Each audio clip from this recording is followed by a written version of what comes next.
business, notice number 2 for a motion in relation to the 2024 Olympic Games. The call to the Chief Government Whip. I move the motion relating to the 2024 Olympic Games in the terms in which it appears on the notice paper. Thank you, Speaker. Well, like a lot of Australians, we've been up late, we've been up early to watch the Paris Olympics across the last 2 weeks. And what a show we have seen. From archery to wrestling, we have watched the world's greatest sportspeople compete on what must be said was a magnificent stage in France, in Paris and across France. 14 days of human endeavour, pitching muscle, intellect, drive, teamwork to go higher, stronger, faster. And it would be remiss of me not to say out loud that on this side of the House we've had the member for Hunter's Journey to inspire us into the Olympics, our very own Olympian, who also shared with us the trials and tribulations of trying to qualify to be one of those athletes to represent their country on the world's biggest stage. It has been quite a fortnight, led by Australia, led by us competing with the best in the world. And what an Olympics we have had. 18 gold, 19 silver, 16 bronze, 53 medals in all. The best ever in our away Olympics. The best ever. Extraordinary. Those medals won across 14 sports.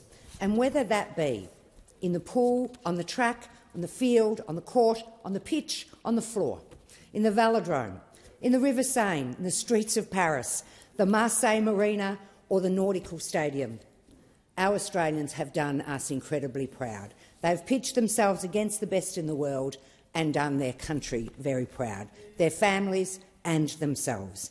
And this year we sent 460 athletes to the Olympic Games, 256 females and 204 males.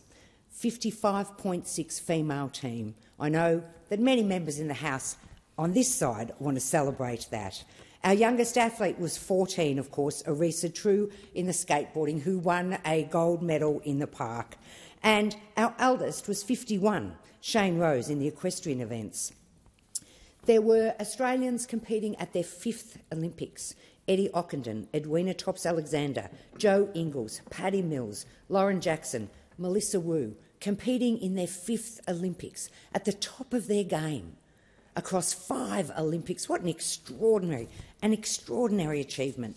And, of course, we need to pay tribute in this country to all of those competitors, not just those who brought us home those beautiful coloured medals, particularly the gold ones, but to celebrate all of our athletes. And I know that I was up late last night watching the Opals because, of course, those who know me well know that team sports are where my passion runs deepest. And to watch our Opals to win the first medal since 2012 and bring home that bronze was extraordinary. To see Ezi Magbagor play the most magnificent game of basketball on the world stage. We had many, many, many heroes in Paris, many. To finish this morning at the closing ceremony with Jessica Fox elected to the IOC Athletics Commission was also an extraordinary thing to see. To see our own Jessica